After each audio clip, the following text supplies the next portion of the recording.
Hello everyone, today we are going to learn basic Visual Studio Code HTML, how to strike stroke text.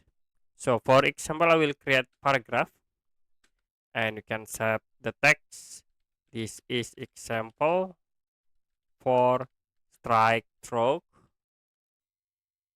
text. So you can click file, save, and then refresh in a browser.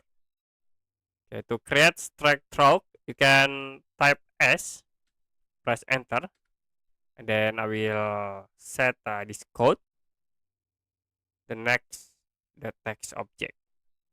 Now you can click file, save, and you can preview in browser. It will be create the strike stroke text.